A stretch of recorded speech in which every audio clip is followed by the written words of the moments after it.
This is our last program of this season, and as always, we would like to thank St. Anne Catholic Church, MCAT, for doing the recording of the programs, and Walter and Joe, who do the sound so well for us. We really appreciate it. Please help yourself to coffee and cookies at any time, and the bathrooms are behind the petition over here on this wall. I do have the pleasure of reminding you that as soon as the program is over, the St. Anne Parish is serving a pasty dinner. If you haven't had a chance in the last 2 years to participate in this, you're in for a treat.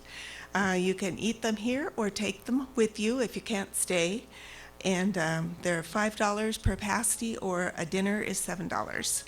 And then at 4:30, the Lutheran Church right next door is having their first community concert, and they've got a lot of wonderful musicians lined up. It's free, but they are taking a free will offering to benefit the Bonner Music Department over at the school. So that's a much appreciated for them. So I'm going to turn it over to Dennis Sain now, who will get our program underway.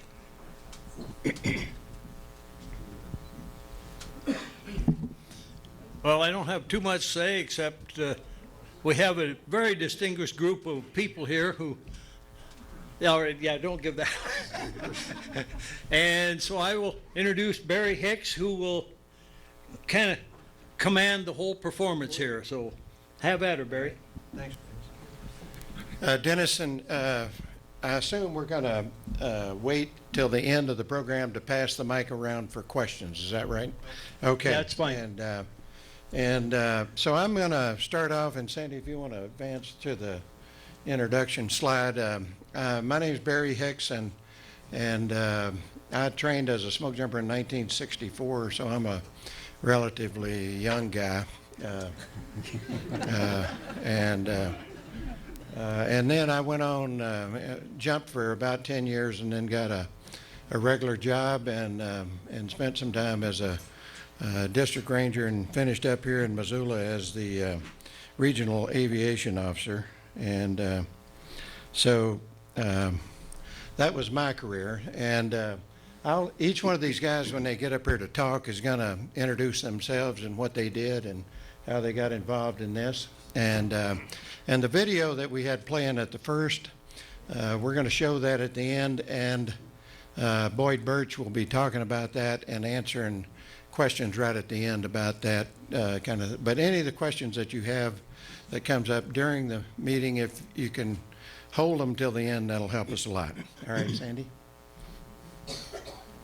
I'm going to start off with the real early history, the stuff before 1900, and how the Fire Service got started and how that turned into the smoke jumper program.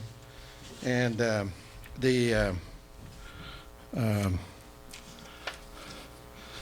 let's go to the next one. Theodore Roosevelt set aside 151 million acres, which is a fairly sizable chunk of land. And along came Gifford Pinchot, who was a European-trained forester, and brought that idea to the United States. And those of you that know a little bit about the Bonner Mill history will understand how, when we came into those many millions of acres of timberland, that it spawned the need to try to harvest that wood and make something out of it. Okay, Sandy? So then we got into actually creating the Fire Service in 1905. And let's go to the next one, Sandy. I'm going to speed through these. And now this is the one that I wanted to spend a little time on. And you'll see that this was a statement that was made in 1907. And there are a lot of people that still believe that that's true, even though we've proven that fallacy is not true for the last, how many years is that? Fred, you're good at math. About 100 and some odd years that we've proved that you can't give us enough money, man, and equipment to put out all the fires. We're pretty sure that's the case. And smoke jumpers did a great job of trying to do that, but that just didn't work. Okay, so along comes 1910. Fire Service was born in 1905.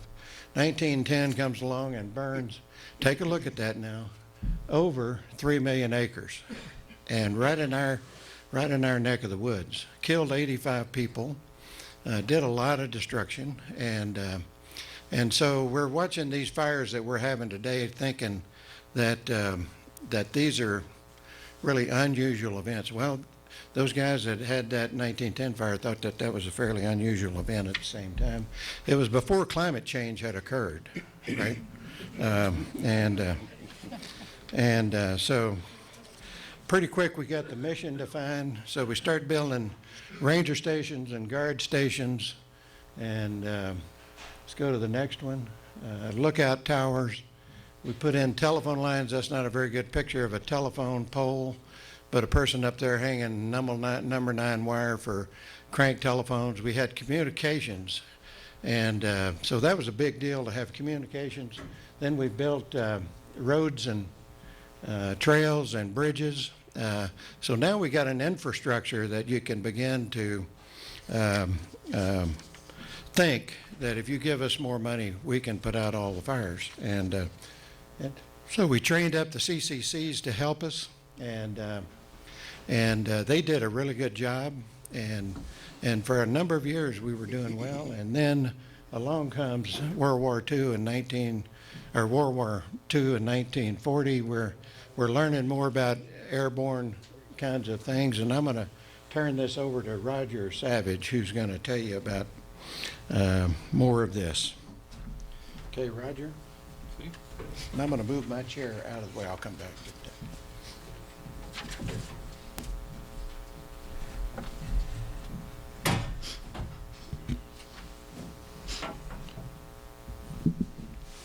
I'm Roger Savage. I jumped out of Missoula for 8 years between 1957 and 1966. And like a lot of jumpers, we kind of gravitated towards aviation, having been around the Smokejumper organization. And I ended up flying in the service, and then I came back to Montana. I was in the Montana Guard flying for them. And I hired on with United Airlines and retired from United in 1997 as an international relief pilot. Now I'll start off by with a few pictures. Okay, we got the first one here. This, my section here for my discussion is the early flying in Smokejumpers, the 40s and the 50s. And 1940 was an important year. Yeah, it had several things that were unique to it. The previous picture, which was a Ford Tri-Motor, and the Travel Air there, those two were the airplanes that were used those first few years. The Ford would carry 8 jumpers, all their gear, and a spotter. The spotter would go along with each requested fire and throw out a drift streamer to find out which way the wind's blowing, and then he could spot the jumpers in the appropriate place. And so this is a Ford Tri-Motor carrying 8, and this is a Travel Air that carries 2 jumpers and a spotter and all their gear. Okay, the next picture. Now, this is a picture that was taken in 1937 of the first airport in Missoula. It was called Hale Field. And in this picture you can see the fairgrounds, and it looks very much like it does today. This is Malfunction Junction right here, Brooks Street going right along here, South Avenue, and Russell. And the airport was just right here to the east of the south and east of the fairgrounds.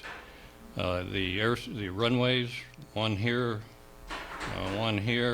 and a third one right here. The Johnson Flying Service hangar is right here. You can see a Ford Tri-Motor down there. And although the fairgrounds looks the same, everything else around it looks different. Of course, another site over here is where Sentinel High School is today. Next picture. This is taken in 1941 up at 6 Mile, just near Houston, and near 9 Mile Ranger Station. It shows the first parachute, which was the Eagle parachute, and it was a training jump at that time they were making. Okay, now I mentioned two companies there. The Johnson Flying Service Company, they contracted for the Forest Service to drop all jumpers, and they actually did that from 1940 to I think it was 1974 or 5 that they were sold to Evergreen Aviation. And the second company was the Eagle Parachute Company out of Lancaster, Pennsylvania, that contracted the Forest Service for providing the parachutes for the first few years, and also training the parachute, the smoke jumpers. They assigned 4 of their people to do that. They all 4 actually became smoke jumpers themselves. And these 4 men would also pack the parachutes the first few years. Now, 1940, the training was performed up at Seeley Lake for the most part, both at the Seeley Lake Airport and out at Blanchard Flats near Clearwater Junction. The last couple of practice jumps were done in Missoula, up at Sherman Creek and up at Sleeman Gulch near Lowell. And once the training was completed, all the 6 jumpers, that's all Missoula had that year, were loaded onto the Ford Tri-Motor and hauled off into Moose Creek Ranger Station in the what was then the Bitterroot-Selway primitive area. Today it's the wilderness area. And whenever there was a fire, Johnson remained, the airplanes remained at Hale Field, and when there was a fire request, they would fly either to Moose Creek and pick up the jumpers, or they would fly to Winthrop, Washington, where the other base for that year was. And so it wasn't very efficient when they had to fly that far. They weren't getting on those fires really early, you know, like they do nowadays. But anyway, it worked all right. Winthrop ended up with 5 jumpers. They had only 2 fires that year. Missoula in 1940 ended up with 9 fires, and they had 6 jumpers.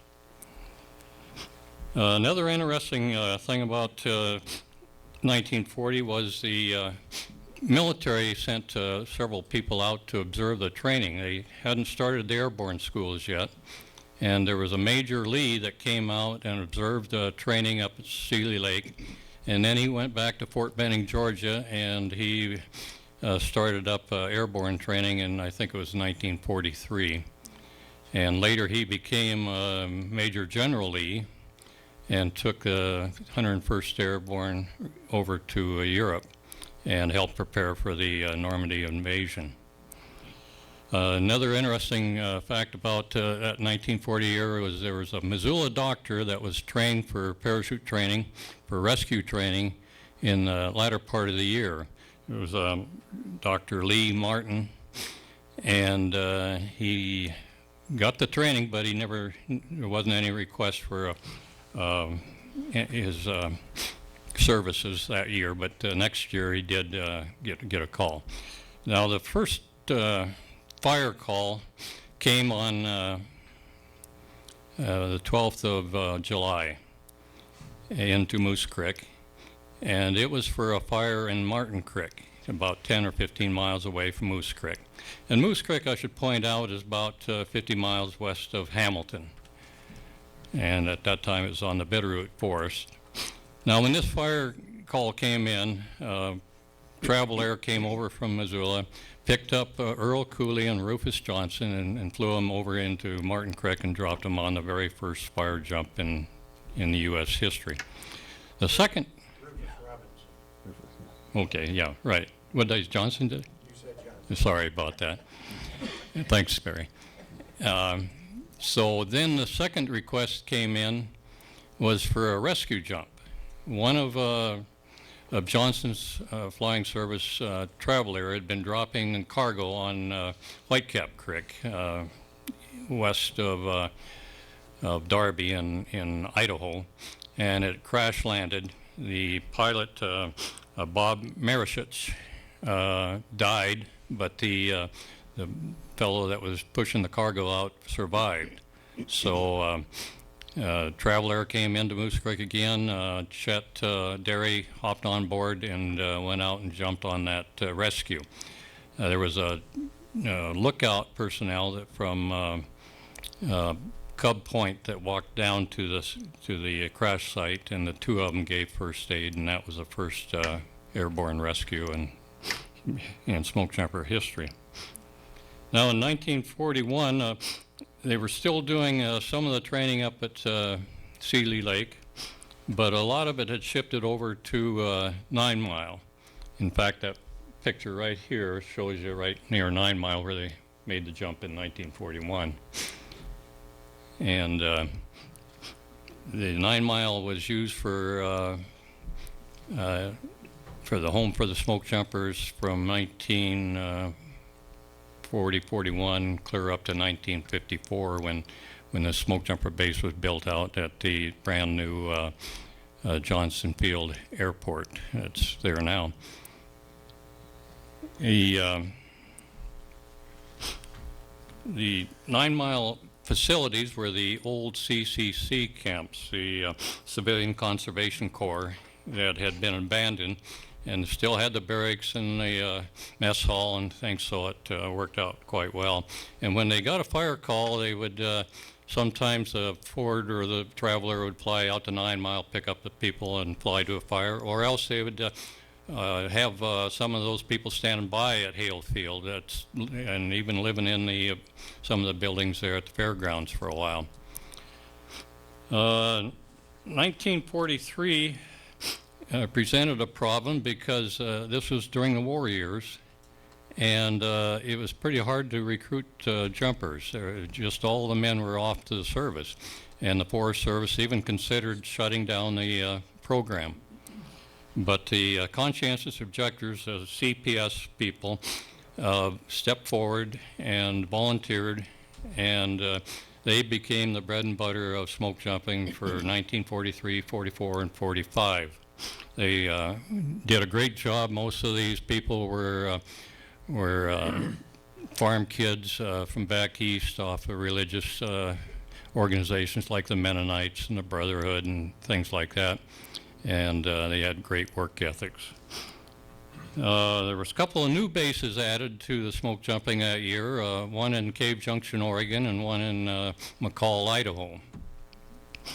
There was another thing that happened in 1943 was the military sent 25 personnel to be trained as pararescue doctors.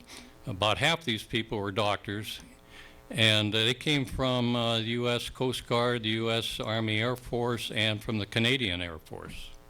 And one of them, as soon as the war was over, he moved to Helena. He was a doctor, Dr. Little, and he was called on a number of rescue jumps. And I'll be talking about him when we get to 1945, because he jumped on one there. 1944 was interesting in that it was the first time that the Forest Service fully recognized smoke jumping. It gave full authorization to be one of its important tools in fighting fires. The first 4 years they considered it experimental, and the reason being is that they weren't sure just how safe smoke jumping would be. If there'd be a lot of injuries or deaths, they were ready to cut it off. But there'd been very few injuries. But 1945 changed that around a little bit. It was a hot, dry year, and there was a lot of fires, a lot of fire jumps, and there were, I think there were 9 rescue jumps that year, and performed by the smoke jumpers. Not all for smoke jumpers, but 5 of them I think were smoke jumper injuries. There were a couple of ground personnel that had been fighting fires that they went in and rescued.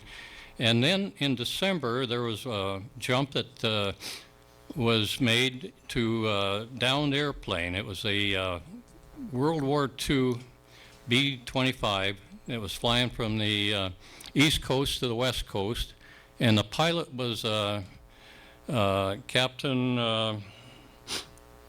Oder, O-E-D-E-R, and he was from Missoula. And so he wanted to overnight in Missoula, and he was making an approach into the Missoula airport in bad weather, and he crashed up on Miller Ridge, just above Miller Creek. Now, they sent out several jumpers to jump in and rescue that aircraft. Dr. Little was one of those people called over to jump on that fire, or on that rescue. In 1945, there was what was called Operation Firefly, and that involved the military, the 555th Infantry Division, also known as a Triple Nickel. Now, this was an all-black airborne unit, and they were sent out to Pendleton, Oregon, and their purpose was to put out any fires that would be caused by the balloons that were being sent over from Japan to the United States. And so when they arrived at Pendleton, the overhead from Missoula base went over and trained them in firefighting techniques and outfitted them in smoke jumper attire. And the mission for these people changed because there was very few fires created by these balloons, and they used them on fighting fires, on mainly larger fires. And also the first fatality occurred then. Marvin Brown, one of the Triple Nickel guys, landed in a tree, and as he was letting down out of the tree, he fell to his death, and that was the first fatality in smoke jumper history. Okay, in 1946, the CPSers was done away with, the program, and the Firefly operation done away with, and it left very few smoke jumpers. And so they hired 160 new men that year. That's the most that's ever been hired for 1 year for Missoula. And most of those, 85% of them, were out of the service. There was a lot of guys coming back, as you can imagine, and a lot of the airborne guys came over and applied for the job, and they filled in. In 1947, New Mexico was started up as a base. This was an area where they had an early fire season, and the Missoula jumpers would go down in May and fight fires until about the middle of July, and then come back to Missoula to Region 1 and fight fires here. So it worked out quite well. 48 helicopters were used to return jumpers back to the base, and also for rescue for the first time. 1949, Man Gulch. 1951, Grangeville and West Yellowstone were made bases in Region 1. They are still operating today. And in 1954, Missoula County Airport was established, and smoke jumpers started working out of the airport there. Okay. And President Eisenhower came and dedicated. That's right. Thanks, Roger.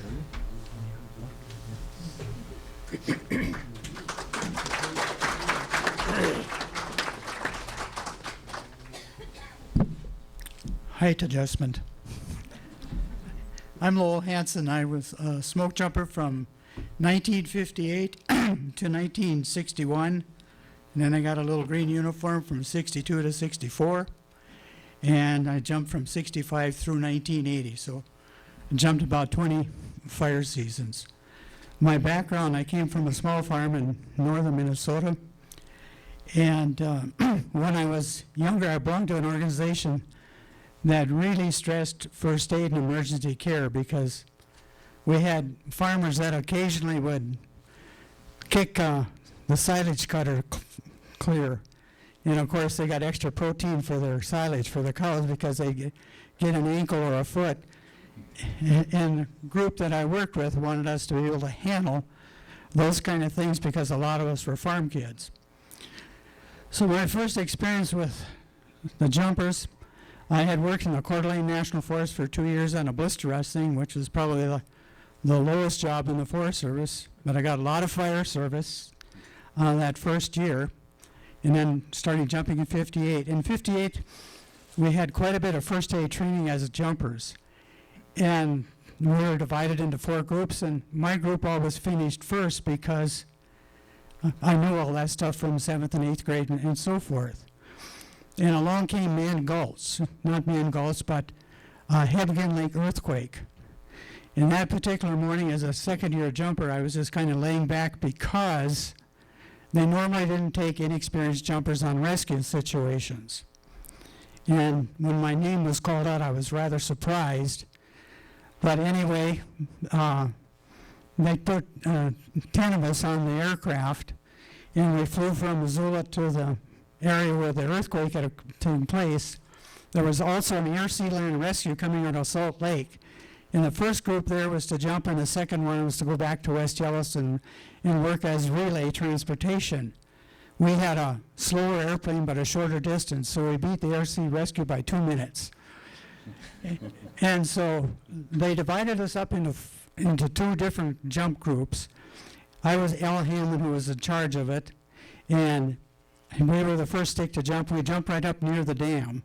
And of course the road had been destroyed there, and then the second stick, or the second group, was Jim Burley and Dick Tracy. Tracy is the squad leader at the time. Burley had been in my training group as a new man. Anyway, and then they took the other 4 and dropped at another place, so the jump for Hebgen Lake was split between 2 areas. And basically, what we were doing was triage, helping get the injured out, but there had been a nurse there that provided most of the emergency care, so all we had to do was help carry them and put them on the helicopters, and then they went into West Yellowstone and from there to the various hospitals. And a couple interesting things, in the second group that dropped, Andy was a foreman, and this young kid came up to him and said, "Can I have this parachute?" And Andy being kind of lackadaisical, "Yeah, you can have it." Well, he thought if they were going to make another tent because they were breaking open parachutes to make sun shelters, because it was going to be a while before the people could actually get out of there, the ones that weren't injured. And when Andy came back, they couldn't find the canopy. All they found were the shroud lines and the risers. And the kid and his dad had cut all those lines off the parachute and left the lines and took the canopy. When Andy went back to the base, he threw the risers on our boss's head, and he said, "Light pack out this time." Anyway, we spent the balance of the week walking the river, looking for possible fatalities and so forth. We never did find any. We spent the majority of the week there. It was an interesting jump because first of all, I had limited experience, but I worked with Al Hammond, and he had quite a bit of experience. And when we were actually jumping, we had really a nice grassy jump spot. Well, all the people around there that weren't hurt decided that they could come into the jump spot. And all of a sudden, our nice grassy jump spot changed, and Hammond said, "Take the rocks, kid." And that's where we landed. And then after we got all the people out, I think we evacuated about 14 from that thing. And then 50 years later, I always got a lot of flack from some of my friends. "Why do you jump out of a perfectly good airplane?" And he was, he was 8 years old at the time, but when I was at this reunion, he said I was really scared, but my dad said, "Don't worry, somebody will come and help." I'll keep it with my life. Anyway, just then they heard the parachutes open above him. And of course, that was the second group that helped to get out. And he said that he was really happy that we were able to come and be a part of that particular organization. Then the second jump I'd like to talk about is one called Ripple Lake. And this is a dynamite accident that happened when they were building trail. And 2 fellows were leaning over a stick of dynamite when it exploded. And they happened to be in a creek bed. And it was like having a shotgun go off in their face. And one was really pretty well hurt. And the other one had a couple of fingers blown off. but we had a difficult time keeping him out of shock than we did the other one. There were 8 of us that jumped, 4 of us with emergency care. Roger Savage was on that particular jump, and he was one that spent the night building a helicopter spot. They had 4 of them working with chainsaws to build a helicopter spot so we could get him out the next morning. Now, the only thing I can relate about my particular jump is that I was supposed to jump in the second group. And the squad leader said, put this demo kit on your leg straps. And I had never had anything on my leg straps before, and I kind of hesitated and said something, and you don't tell the squad leaders very much for very long. So he pulled me out of the line, and I hooked the demo kit on my leg straps, and then I jumped in the next stick. Well, it was dark. I mean, totally dark. You couldn't see anything, and I could see a flashlight. Some guy was watching me against the skyline, and I thought if I can see him, I'll go toward him. Well, then the rascal, what he did, I was about 300 feet off the ground, he turned and walked away. I lost my reference point. So I landed in a tree, actually a snag, and I didn't know how far I was off the ground, but we had 100-foot letdown ropes. And the other thing was I didn't know if I hit the side of the tree or the top of it, because if you hit the side, you can fall out, slide out. And then they had this Demrol kit, and the first impulse was to take it loose from my leg straps and drop it. And those Demrol kits, they were glass vials. Secondly, that wouldn't last very long, and the other thing, it would roll down here, we'd never find it. So I took it off, I made the proper procedure with my letdown rope, and then took my letdown rope out of my pocket and put it inside my jacket, took my leg straps loose and worked the Demrol kit into my rope pocket. And then the next thing was, should I make a harness letdown or should I make a cape well letdown? Cape well is where you pop your cape wells, but you drop. You can drop anywhere 6 to 8 inches when that happens. And if you don't know how hard you're hung up, you might go whistling to the ground. So I made the harness letdown, and I used most of my letdown rope. And I had the demo kit, and then so I raced over to where they were, because I was supposed to work on the first aid. There were 4 of us assigned to first aid and 4 of us to the helicopter spot. I got there about the same time as the squad leader, Carpenter, and I looked at the man that was hurt the most, and I looked at him and I thought it was the back of his head. It wasn't, it was his face. And I still can smell that burned flesh. And they had us work for 15 minutes at a time and go out for 45. So, and we worked all the way through the night. We didn't have much trouble with him. He was the toughest man I've ever encountered. And when Carpenter came up there, he said, the injured man said, did those jumpers get in okay? And Carp says, is that you? And it was Carpenter's trapping buddy. And he was so badly bruised and beat up that he didn't recognize him. Because when I saw him, I thought it was the back of his head. And it wasn't, it was his face. Well, we worked all night and we got him out of there the next morning. The helicopters came in and took him out. And the second fellow we had quite a bit of time with, he lost 2 fingers, but he was a lot more shocky than the regular group. As far as, we ended up walking out after that particular one, and it was kind of an interesting experience because it was the first time I'd ever jumped at night. It was rather dark.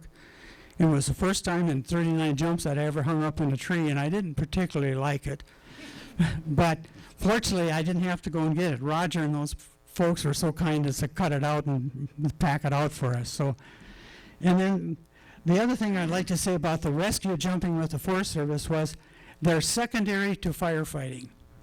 And there have been a lot of rescue jumps throughout the history of the smoke jumping, but mainly we were called to work with Forest Service people, any federal employee, any state employee we could jump with. Civilians we couldn't jump for unless the sheriff requested us and paid for it. And so that's kind of how the rescue thing worked. And then in my last year of jumping was 1979. There was a DC-3 crash down at, on the Salway. And prior to that, I'd been in the service and I was trained as a Special Forces medic, which was 44 weeks of medic training and shipped all over the Army bases. And it ended up there were 5 of us that went through that particular training. And so we revised quite a bit of the rescue training and trying to teach the jumpers how to handle something if their jump partner got hurt, how to make splints out of the fire boxes and so forth. We had one little exercise which Mr. Hicks was involved with. He broke his leg conveniently on a proficiency jump or a practice jump, and it was pretty realistic. And the foreman in charge of the jump walked over and took one look at it, and Hicks was doing a pretty good job, and he turned around and I noticed he picked up a radio. And then I realized that he was calling in a helicopter. So I had to run quick and tell him this was a practice thing. Well, he explained to me in no uncertain terms, no more exercises without out informing the jump foreman of what's going on. And Mr. Hicks will probably remember the things that were told me about that particular situation.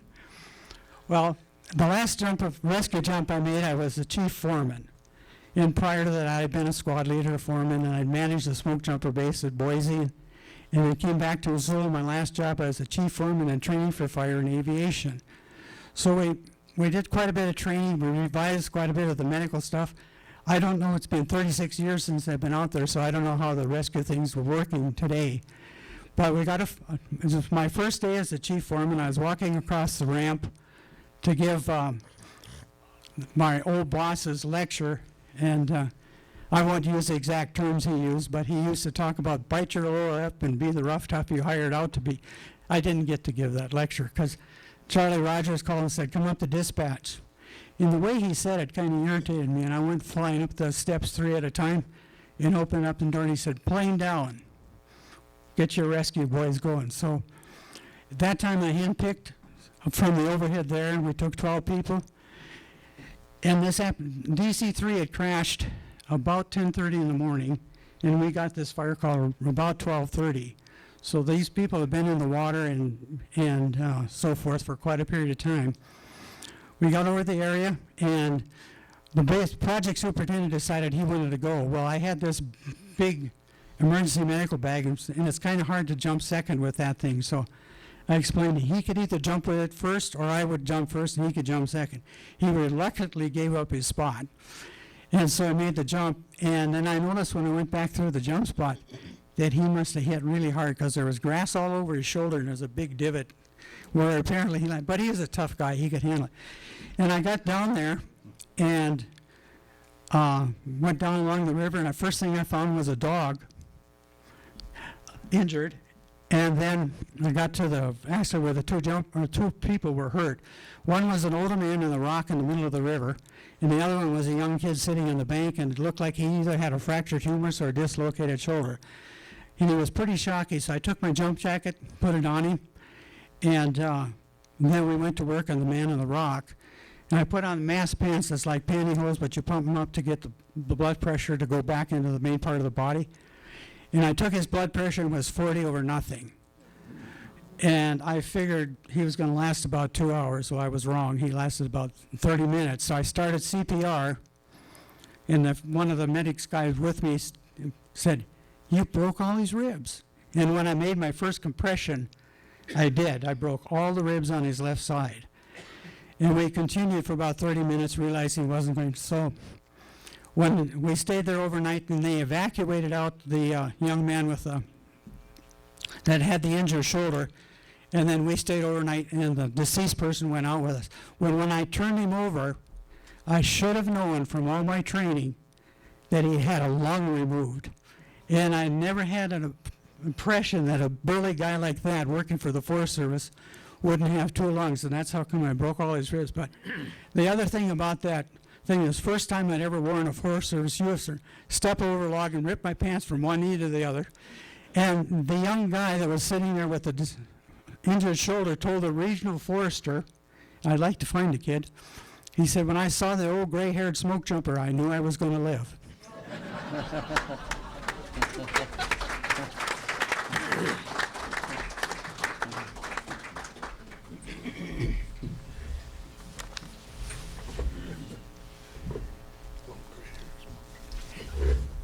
That's what he said. Thank you, Barry. I'm Ted Nyquist. I started working Forest Service in 1952, and got on with the jumpers in 1954. I would like to relate to you an adventure that we had when stationed down at the Grangeville Jump Base. This took place September 9th, 1963 at the Smokejumper base, and a fellow by the name of Tom Uphill was the foreman, and he readied the 8-man jumper request and map case for the Trilby Lakes fire. The Smokejumper base, referred to as the Loft, consisted of sleeping barracks for 16 jumpers, a small dispatch office, parachute loft, and gear storage, all in a small white frame building at the airport in Grangeville. Ford Trimotor NC7861 was parked within yards of the front door. We were right on the airport. Trilby Lakes is located high in the Sabi Creek drainage of the Nez Perce National Forest, and the creek flows about 10 miles south into the Salmon River. The first 8 jumpers, Dave Bennett, Tom Schrader, Dave Lancaster, Barry Robinson, Richard McElroy, Dave Hess, and Bill Locklear, were assigned from the rotating jump list and immediately began to suit up. I was to be the spotter. I was a squad leader at the time, and so I studied the large mosaic wall map in the office, then began to assist the jumpers in attaching their main and emergency parachute packs. Pilot Frank Borgeson started up the number 1 and 2 engines of the Ford Trimotor, and after we entered, he fired up the number 3 right engine next to the fuselage doorway. Shortly, we began rolling down the taxiway. He pushed full throttle, and the tail bobbed slightly when we surged forward, and the engines created a great roaring, vibrating, unsynchronous beat of noise. I checked my watch and recorded takeoff time at 1415 hours, 2:15 p.m. In my pocket diary, aware of our efforts to reduce elapsed time between fire request and takeoff. The tail came up, leveling the fuselage. Then we lifted off with a cooler breeze, quickly improving comfort levels, and the helmets came off.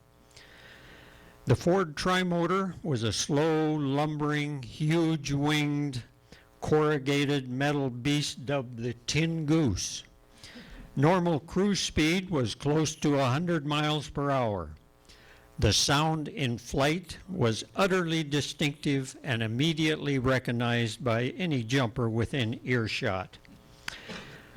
As we approached Elk City, which was an old mining town, and our checkpoint, we would make a slight turn to the south, and this would put us in line with Trilby Lakes. Some of the jumpers were dozing, while others watched the terrain. Then, a sudden, startling explosion shook the aircraft, followed by a choking cloud of hay dust dislodged from all the nooks and cracks of the fuselage. The dust had been deposited by transporting baled hay into Moose Creek Wilderness Station. The cloud cleared itself fairly quickly, and I noticed my left hand was bleeding from shrapnel that came up from the floor. A thought flashed through my mind that maybe somebody was shooting at us. Our attention was captured immediately by a violent, noisy shaking of the entire aircraft, as if inside of a jackhammer. It seemed to come from number 3 right side engine, and as I glanced out the window searching for some understanding of what was happening, I noticed the forward engine cowling come loose, thrusting itself into the propeller with a shower of sparks. This repeated itself several times as the whole engine gradually arced downward, but still remained attached to the wing. My alarm increased as I saw the exposed fuel line break, spraying fuel over the rear of the engine and into the slipstream. Frank's full attention was focused on recovering control and trim of the aircraft. I shouted over the noise and motioned toward the severed fuel line. He reached behind me to a small valve where I turned for a quick look at the jumpers. They had abandoned all protocols of command and control, and I saw the last 3 jumpers exiting the doorway. A helmet rolled into their traffic and was kicked aside, but went out the door with the last jumper. Dave Bennett had witnessed several metal parts fly by the window and the door. Scott heard someone shout, "We're going down, get out, get out." Schrader and Bennett assisted each other hooking up static lines, then began their exits. Several of the jumpers found their gloves on top of their emergency parachute packs as they descended. The spray of gas subsided and the engine folded further down, then completely wrenched itself free and fell away with a huge whoop. I noticed the newly exposed sublayer of our right front tire. The propeller must have chopped the rubber off the tire, and that was the final assault that broke the engine free. I went back to the overhead rack and took down my spotter's emergency parachute and buckled the snaps, then glanced back toward the cabin. Frank was looking directly at me, face ashen white, eyes large, as he gave a commanding, imploring shout, "Move the gear back." My decision was automatic, instinctual, and took perhaps a few seconds. The spotter pack came off and I pulled a twisted mass of static lines back inside the plane, moved the gear toward the front, and then jumped back into the co-pilot's right seat. The noise and vibration had ceased, and Frank was frantically preparing for a landing at a small airstrip surrounded by a busy sawmill and log yard. I had no idea it was there, but he knew. I seized the AirNet microphone, which was reserved for all aircraft operations throughout Region 1, and with as deliberate a composure as I could, said, "Grangeville Jump Base, this is Ford 6-1. Foreman Uphill answered, "This is Grangeville Jump Base, hold 1. I did not know that the weather forecast was being broadcast from the Nez Perce National Forest Supervisor's office at the same time. I repeated the call with no answer. I turned to the forest net, a frequency used by all workstations and vehicles on the forest. Then I let it all hang out. "Mayday, Mayday, Mayday, this is Ford 6-1. We've lost an engine. All the jumpers have bailed out. We'll try to land near Elk City." Frank was gauging his altitude and completing the first portion of a 270-degree turn for our one chance approach and landing at the log yard strip. After completing 180 degrees, I was amazed to see a Forest Service vehicle stopped and with the door open and the driver running for this little strip with the car fire extinguisher in hand. He had acted immediately after hearing us overhead and the Mayday transmissions on his car radio. We came in low on the 2 remaining engines directly over the driver's head and barely cleared a barbed wire fence. We touched down to an immediate, violent bursting of the right front tire, coasted very shortly, then ground looped on top of the distorted, blown out remnants of the right tire. A momentary silence ensued. Then Frank and I grabbed and shook each other in joy. Just long enough to realize that danger and uncertainty were still hanging heavy in the tilting trimotor. We ran out the door and stood staring from a short distance, still grasping for some reason and understanding. Our restraint was short-lived as we cautiously approached and began intently inspecting first the gaping hole, vacant hole where the missing engine had once been positioned. Then a sharp, elongated 9-inch cut entering near the bottom of the fuselage just behind the cockpit seats. And that's where I came up with the bloody hand when the shrapnel came up. I had it hanging over the edge. On the opposite side of the fuselage, but higher up on the wall, another hole of the same dimensions showed evidence an object had exited, subsequently hit the woven wire cables that control the tail, forming sharp V-shaped creases in the cable. Frank then came to the realization that a piece of the propeller had broken off and flew through the airplane with explosive force. Further inspection revealed the piece had continued its rising angle to cut completely through the left wing, leaving a small indentation 1 inch long, 1/2 inch deep in the fuel wing tank, but not big enough to create a hole. Bill Locklear was the last jumper to exit the trimotor and could see where we had landed, so steered his parachute very close to the landing site. Soon a Millyard employee and operator of a log transporting machine arrived to tell us of his observation of seeing the airplane's engine fall into a mud bank of the creek and creating an impressive crater right next to his machine. The Nez Perce Force supervisor, John Mila Dragovich, arrived en route to Grangeville, having seen the Ford and wondered why it was landing on the American River Sawmill airstrip next to these huge log decks.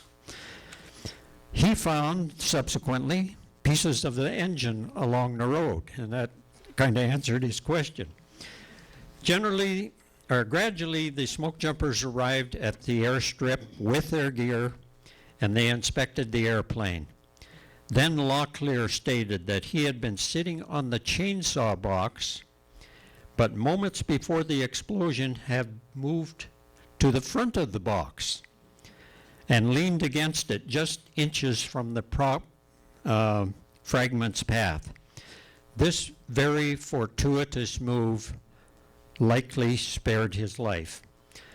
A powerful elation and relief settled over us as we began to comprehend our good fortune. I place all due credit with Frank Borgeson with the skillful piloting of the trimotor under extreme duress. We ate dinner in Elk City and had a warm summer night's ride back to Grangeville in an open-air steak truck, with time to ponder the hard-to-imagine twists of fate and fortune. Tom Schrader pulled out a rum-soaked crook cigar and with some pomp and circumstance said, "I smoke one of these when things are going my way."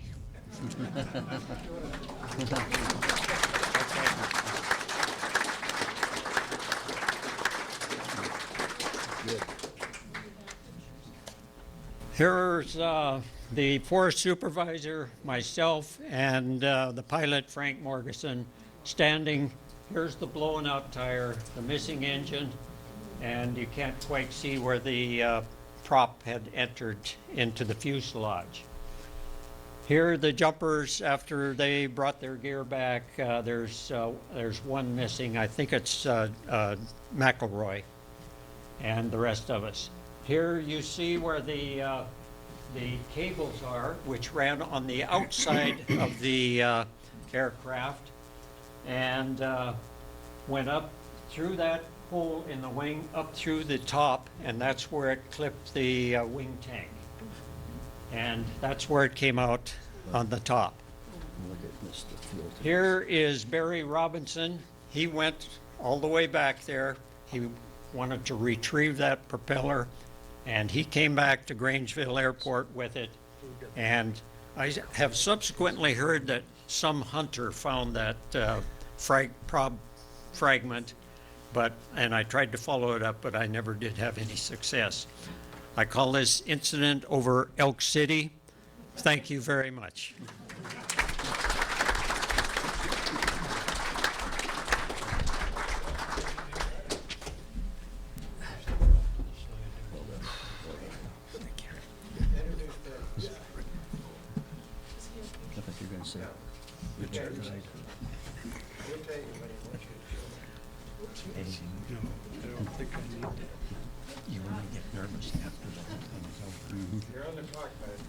Thank you. My name's Bud Clarke, and that's not my real name. My real name is Conald, C-O-N-A-L-D. And my folks told me that was a good Irish name. And but unfortunately, they didn't name my brothers a good Irish name. Their names were Ronald and Donald. So the Clarke boys were Ronald, Conald, and Donald. So that's hard to live with, you know. I grew up in Kettle Falls, Washington, which is about 70 miles north of Spokane. And it's a farming, mining, logging community. The Columbia River passes right through there. There's some recreation stuff there. When I was 14, I moved to a ranch up on what they call Kelly Hill, and worked for a family up there for a couple of years, all summer long, and one year even stayed up there to do chores and stuff like that at night. I left there, and friends of mine's dad owned a sawmill or two around there. So I tried my luck at working in a sawmill. And a lot of you know about what's being done in a sawmill, and I actually had a pretty good start. I worked for a week or two on the green chain, and then they promoted me, and I drove a straddle bug and drove it around and picked up piles of lumber and things like that. But I could see I didn't have a future there. And then I went to the quarries, and I really liked the quarries. Rock quarries. We made building stone for building, big buildings, houses, front, all different colored building stones. There, they had big equipment.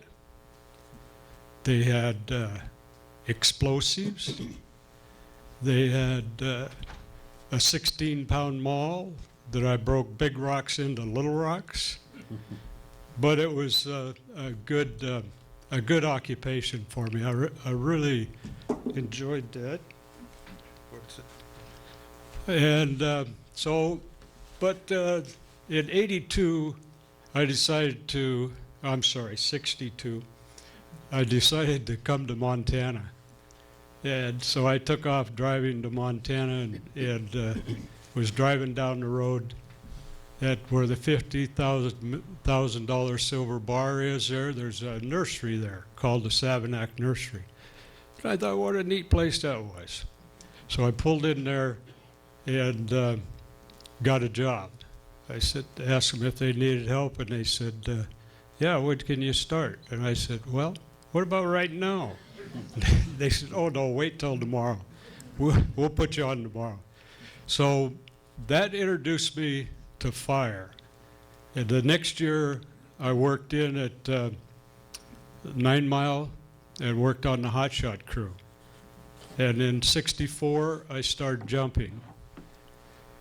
And there was 2 or 3 slow years, but then in late '60s, MTDC, Missoula Equipment Development Center, they were talking about looking at fire line explosives for building fire line, and so they started this program, and they invited me to join them. You ought to give a... Was that your signature? Now.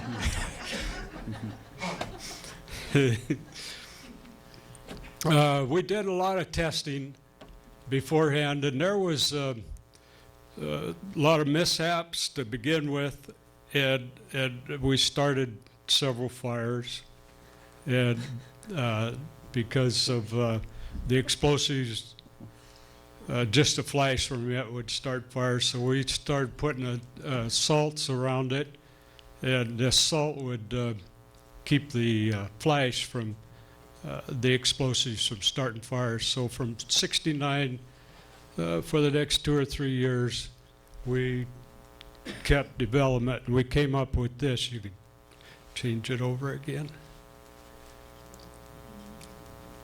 What is that? That is FLE, fire line explosives. And this was some of the original stuff. This isn't the product.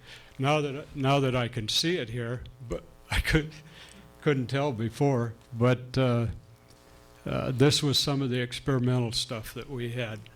What we use now and what we used later on was one continuous line. Didn't have those spacers in there. Anyway, the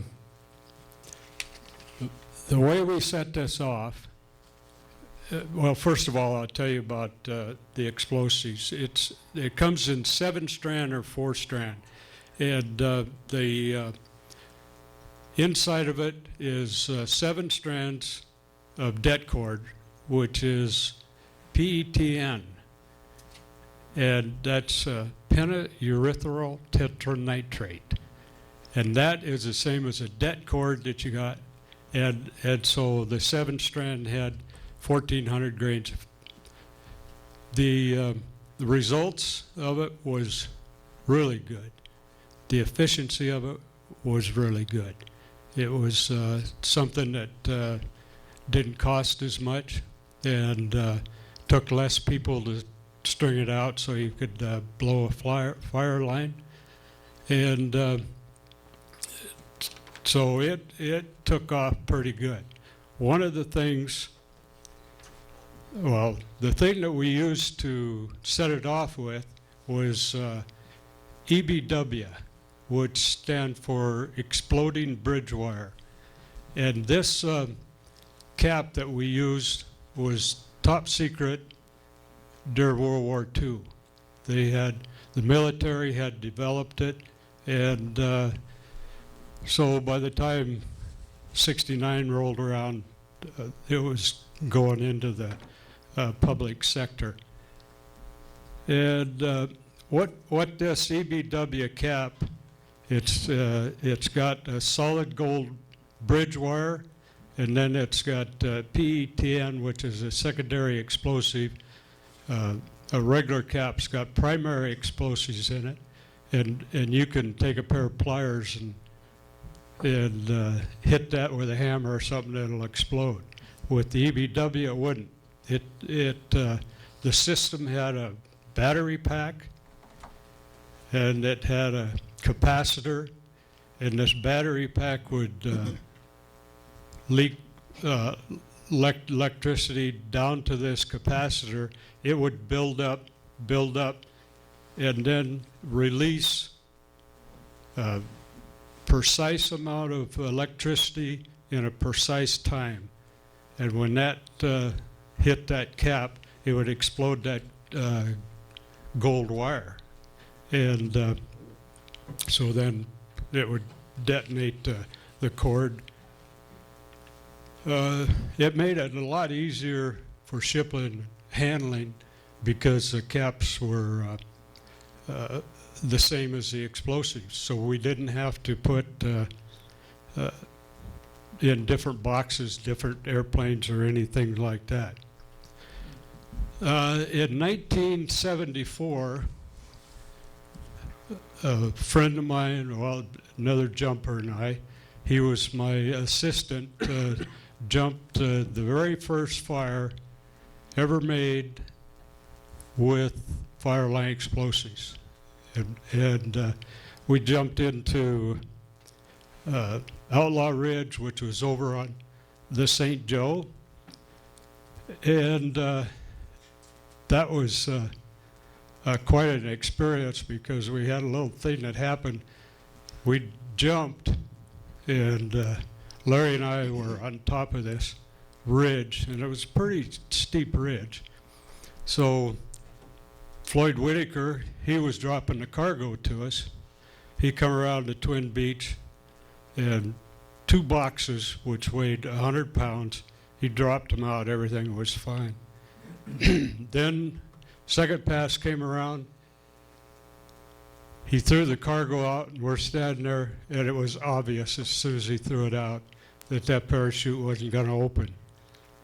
And here come 100 pounds of explosives coming down, going to hit the hillside.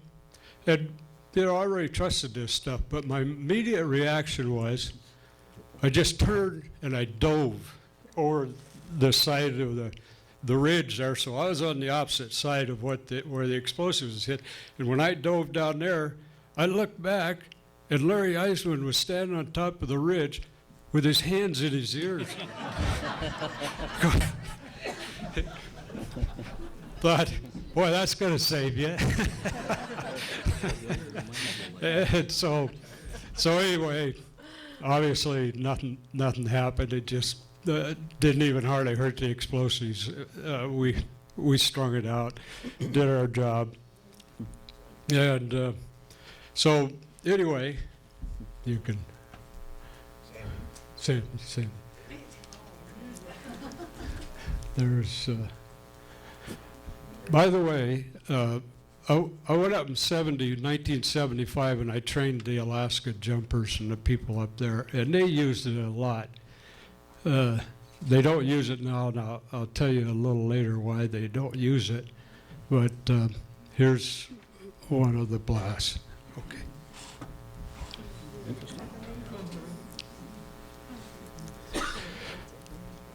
We love building fire line at 13,000 feet a second. There, okay, now.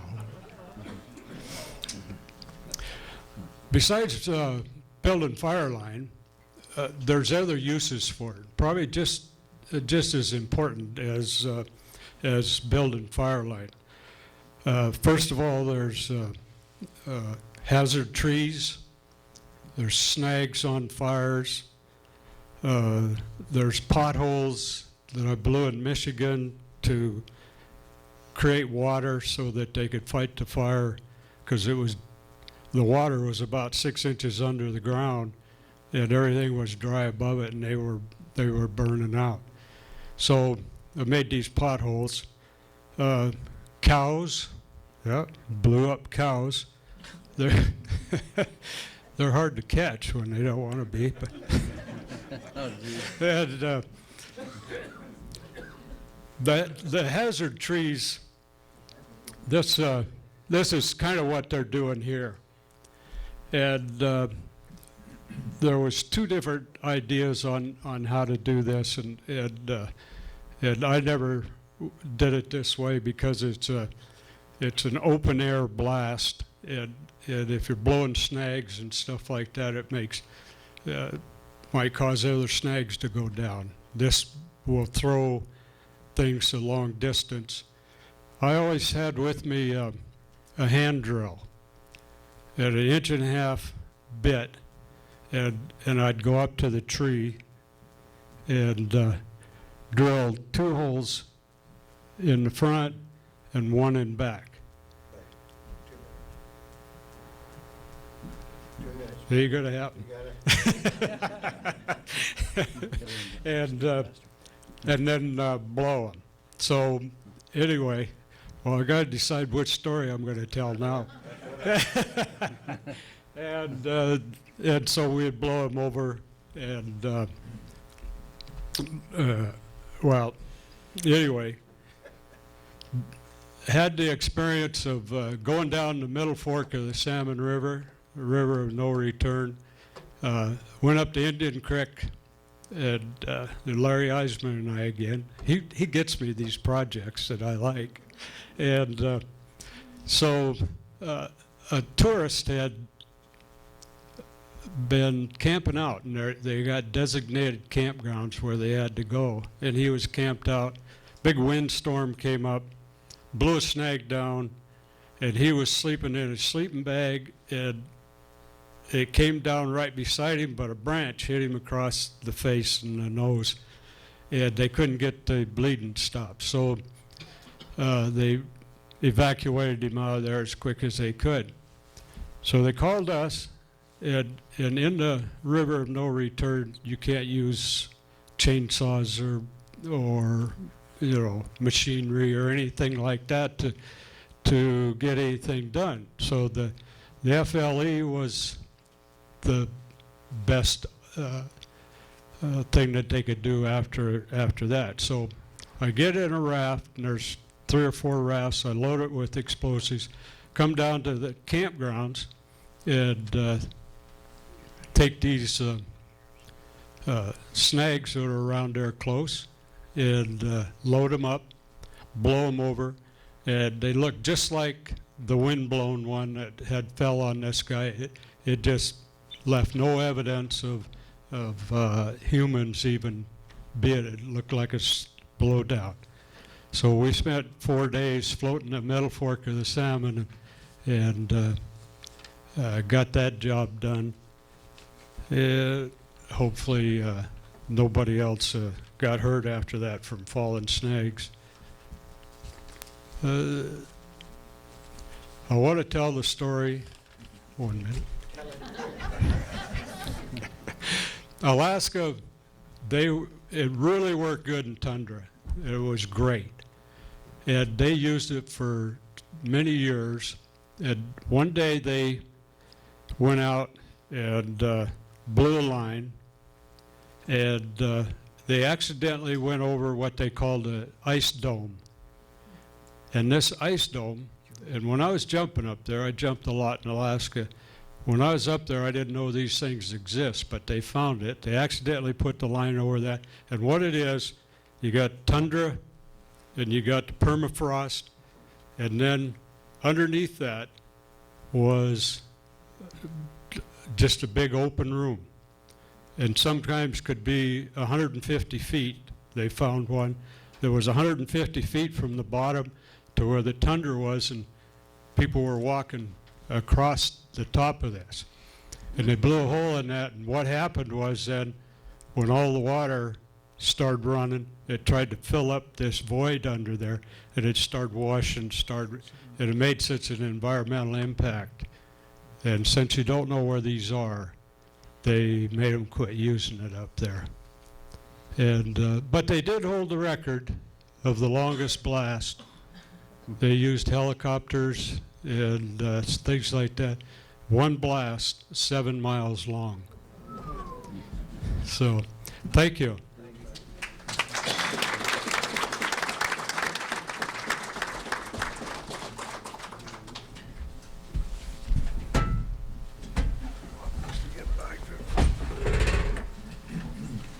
I will gimp up to the lectern with my new knee.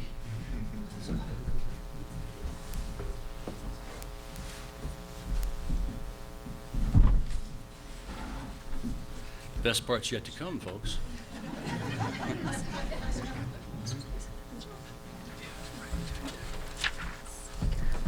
Hi, my name is Bob Whaley. I was born and raised here in Missoula. Graduated from Missoula County High School and Carroll College, and after my last year of jumping in 1958, joined the Marine Corps, and then went into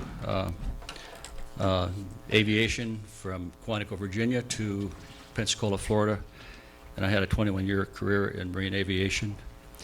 Retiring in 1979, I came home in 1980 and got into the investment business with financial consultants for 24 years, and retired in 2004.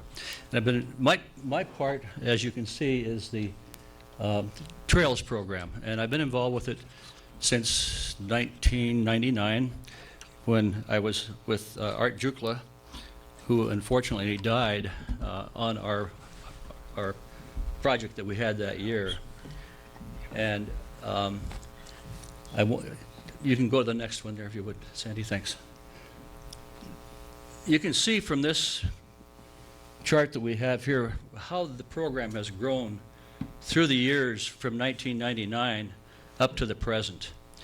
This is really the signature program of the National Smokejumper Association.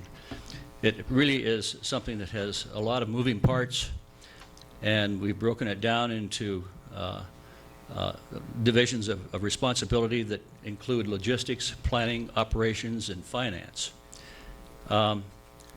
We've got regional satellite project leaders around the country. And Gary, would you mind bringing that map up here to kind of show the folks how we've grown and where we've grown to throughout the country?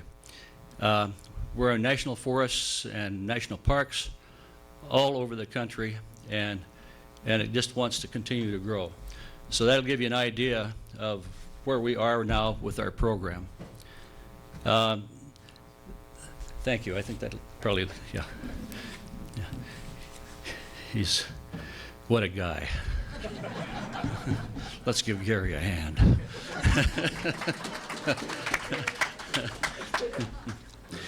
When you get into logistics, the next one, please, Sandy. This looks awfully boring, but it shows you the moving parts that we have.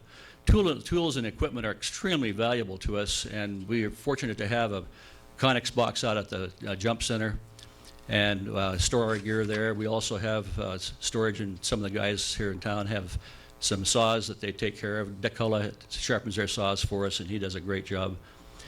And it's really important that we have that material for us in order to go on our various projects that we have around the country.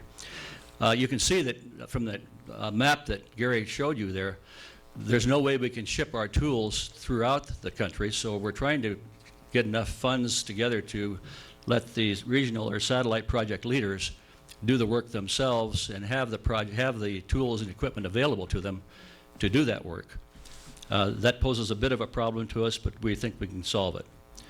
Then we get into the planning part of it, the agency, foundation, liaison, and so forth. A lot of work goes in there with squad leaders. They have to make sure that they're working with the regional offices, the forests, the ranger districts, and so forth.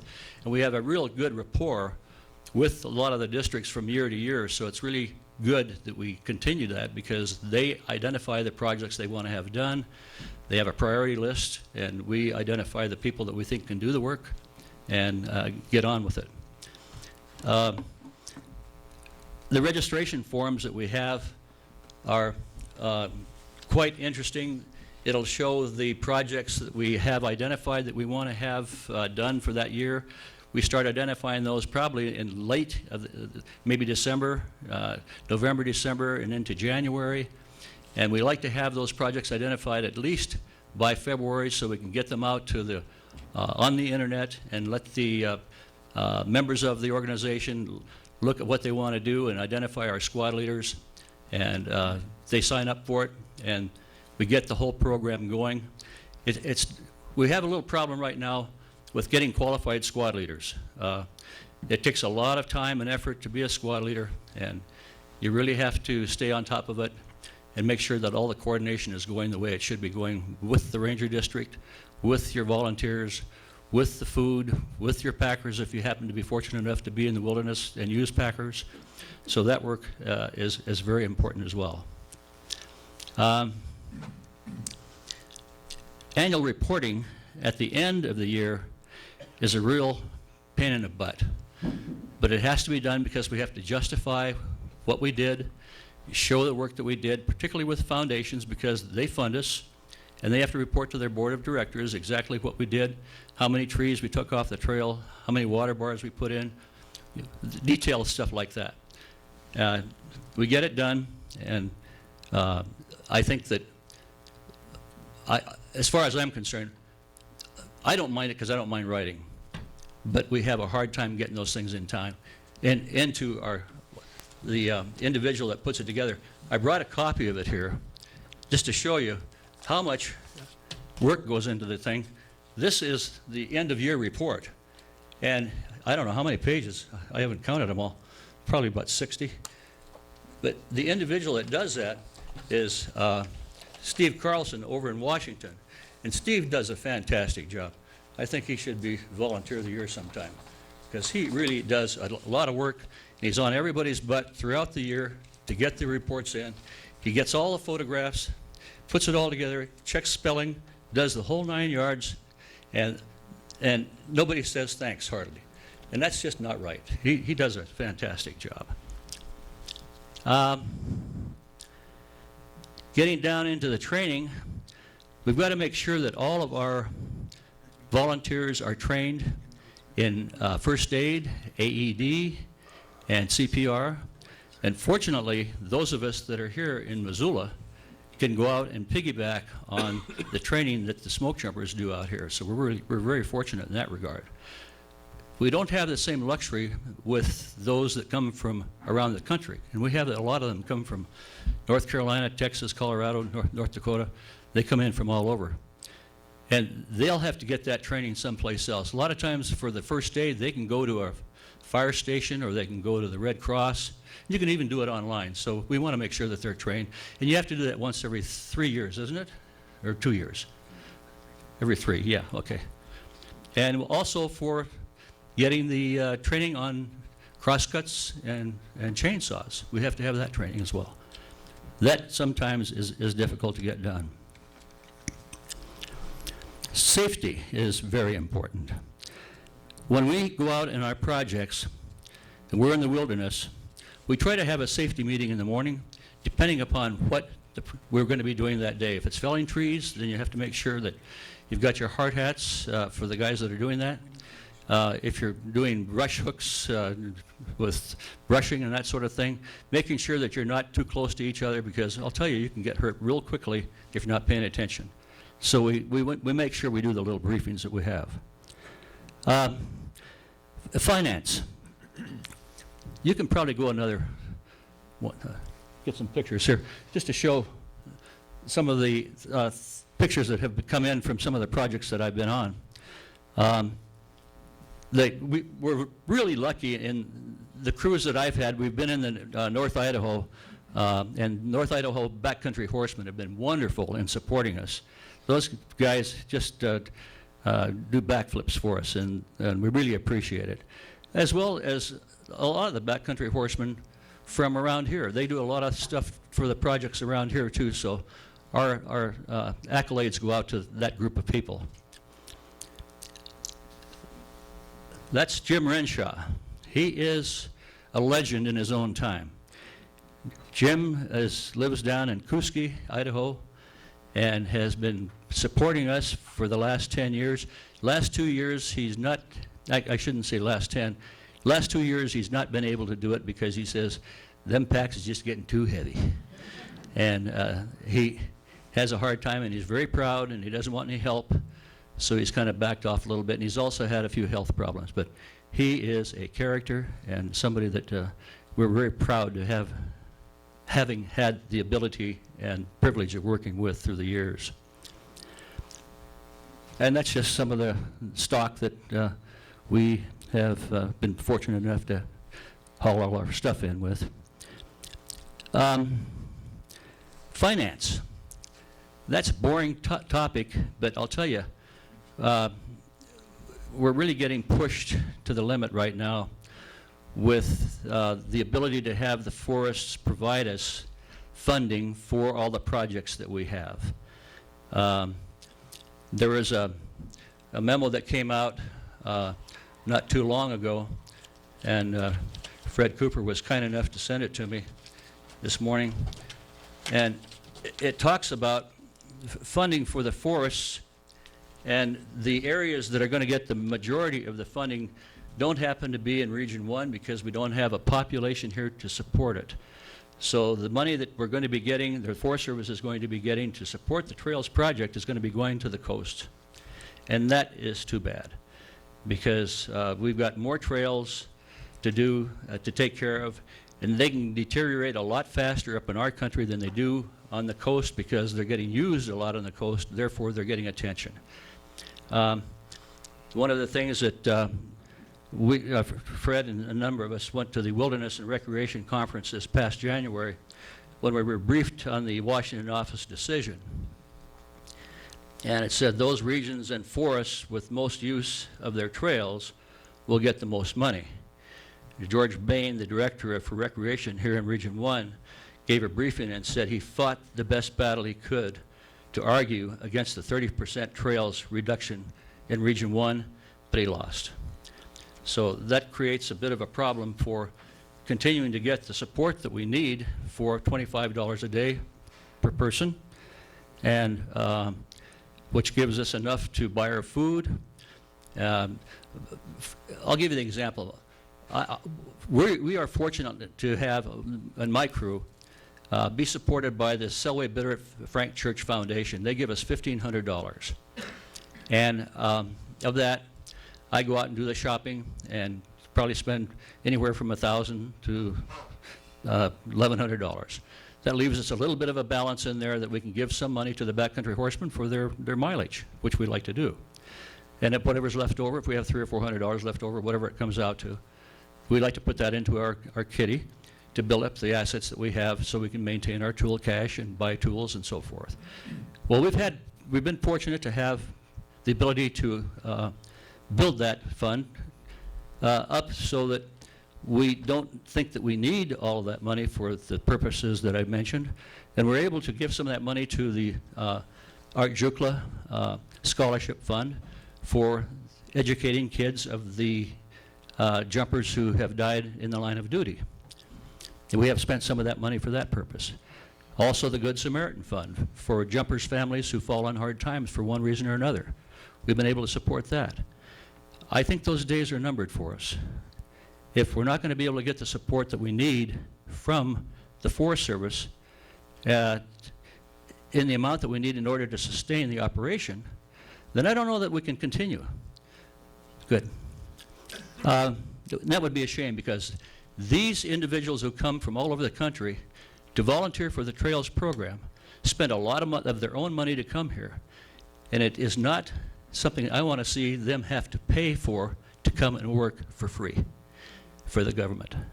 They're going to have to prioritize what they want done and come up with the funds, because otherwise, you saw that first chart that I had up here, stair-stepping up from 2 crews or 2 projects or 4 projects to 25 again this year.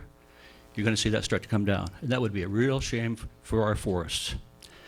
That pretty much covers what I wanted to share with you as far as the Trails program is concerned. No, yeah, that's not me.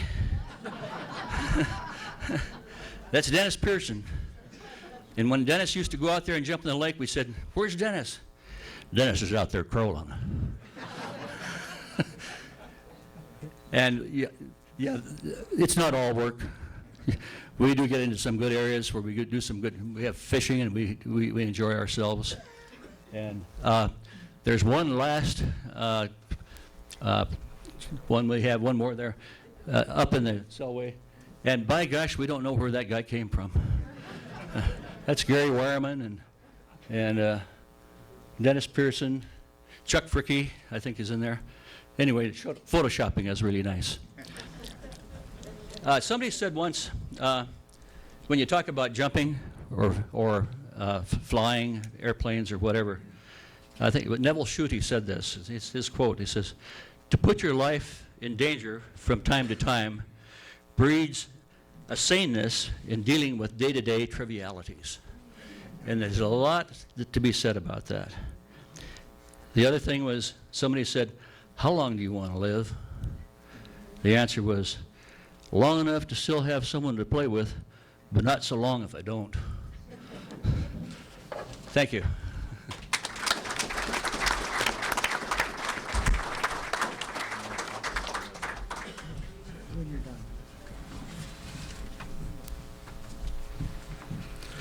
Hi, my name's Harold Hoem. Born and raised in Butte, Montana, from a Cornish miner family. Thanks, Joe. On one side, I call that the pasty side, and the Norwegians, I call that the lutefisk side.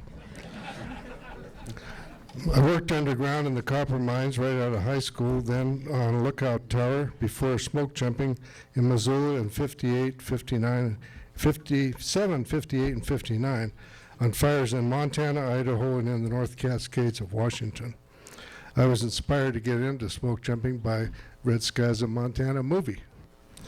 After graduating in literature and history from the University of Washington, I brought my wife, Janice, back to Butte the following summer to get acquainted with that fabulous town and my family.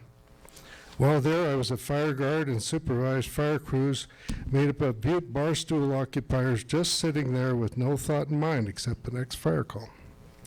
They were terrific, by the way. Next, I was a special agent with the Office of Naval Intelligence in the 60s, mostly in Japan and in Vietnam, 67 and 68. Cold Wars and Hot Wars. In the 1970s through the 90s, I owned and operated a deep-sea fishing boat out of Ballard, fishing the Pacific and Alaska and Bering Sea waters, with my wife Jan occasionally crewing, and my daughter Marcia crewed for 14 years. I didn't need any special training, just lutefisk genes. We lived far from the boat in the Methow Valley and North Cascade Mountains. I retired there first and then moved back to Montana. I kept up an interest in wildfires and visited several large fire sites in Montana, Canada, and California, and worked to promote the Firewise programs. Ironically, both houses we built and lived in the North Cascades, but no longer owned, fortunately, burned up in the 300-plus square mile Carlton Complex fire of 2014, right to the ground. And if you haven't seen that, you really kind of have to see something like that to believe it. The flames were observed to be moving like waves on the ocean. In 2015, another mega fire in that general area burned an additional 400 square miles and took 3 firefighters' lives. That same year, I visited the Man Gulch area with friend Chuck Sundstrom. Here's my quick summary of the Man Gulch fire. On the 5th of August, 1949, a wildfire overran 16 firefighters in Man Gulch on the Helena National Forest in Montana. Only 3 survived, the foreman and 2 members of a 15-member smoke jumper crew that had parachuted in on the hottest day on record. The fire was located in steep, jagged terrain just above the cliffs of the gates of the mountains on the Missouri River. The fuel growth was a mix of Doug fir, ponderosa pine, and waist-high, dry, cured grass. The locale is said to be one of the roughest areas east of the Continental Divide. They jumped at about 4 p.m., about 3/4 of a mile east of a lightning spark blaze that covered an estimated 60 acres on the ridge separating Man Gulch and Meriwether Canyon. At the time, they thought it a routine fire to fight. But the static line on the chute dropping their radio broke, and the radio augured in. They were incommunicado, and that proved to be important. Their leader, Wag Dodge, soon located Harrison, an ex-jumper who was a fire guard and had been fighting the fire alone on Meriwether Ridge. Dodge grew very apprehensive about fighting the fire on the ridge. Together with Harrison and the jumper crew, they sought to retreat down the gulch toward the river. They contoured down Man Gulch, but stayed above the gulch bottom so they could observe the fire. But because of the terrain and the smoke, Dodge could not see that the fire had spotted by firebrands across the gulch towards the bottom in heavy fuels. He didn't know that they were on a collision course with a deadly fire blew up that would soon engulf most of the gulch, including their jump spot in the cargo area. When they saw the dangerous fire below coming at them and turned around at about 5:45, they were in a foot race that couldn't be won.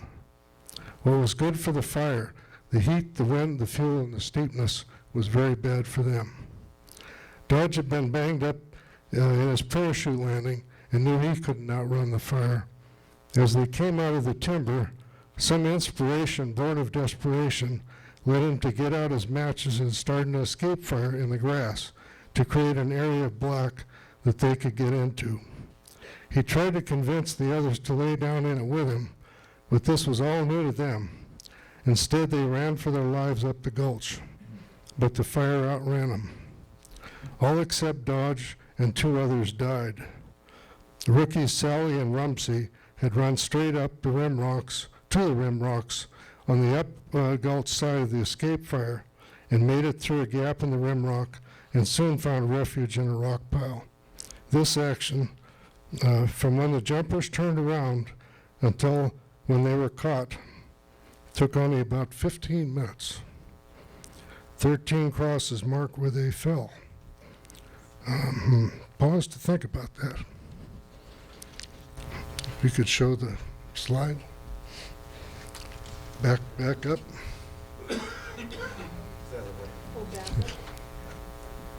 This is the memorial.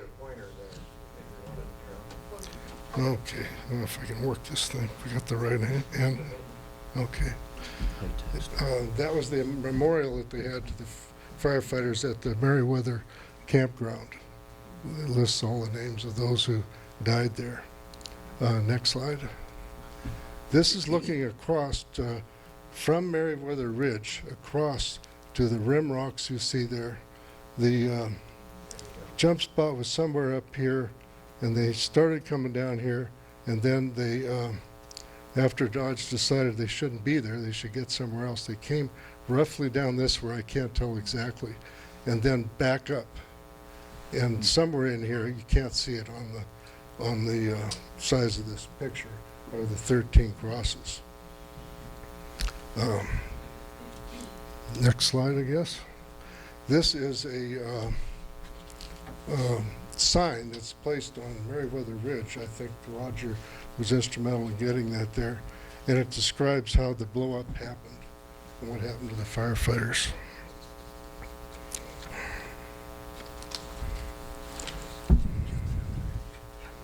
Red skies of Montana. This is a view down the from the ridge down to the Missouri River.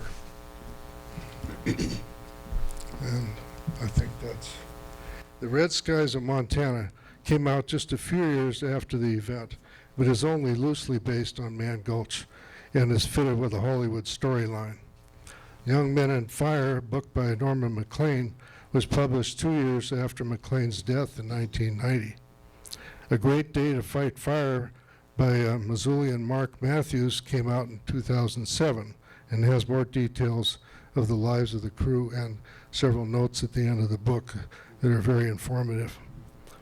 Man Gulch Fire, A Race That Couldn't Be Won, is a scientific study by Rothermel, a look at the fire and the attempted escape. There was much contention and lawsuits by families of some of the deceased, but a board of review upheld Dodge's actions and mentioned the effectiveness of the escape fire. Others thought it was a whitewash. At the end of the day, the Forest Service acknowledged the need for better knowledge of fire behavior, safety considerations, and training. If there was anything positive to be gained by the tragedy, this would be it for the future of firefighters everywhere. Next slide. This is a view from Chuck's boat looking upstream. Meriwether Campground is right in here somewhere. And right, this is the gates of the mountains itself, the real gates. And Man Gulch is just to the left of that, going up that way. It's, you talk about rough country. Boy, that fire ended up being about 5 thousandths acres, something like that. Took 450 men eventually. Other people have said the fire kind of burned itself out in all this rough terrain. Thank you.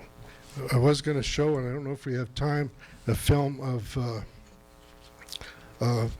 modern firefighter conditions and where firefighters are confronting climate change with these great big fires like the ones in the Meadow. This film is based more in Colorado. Thank you.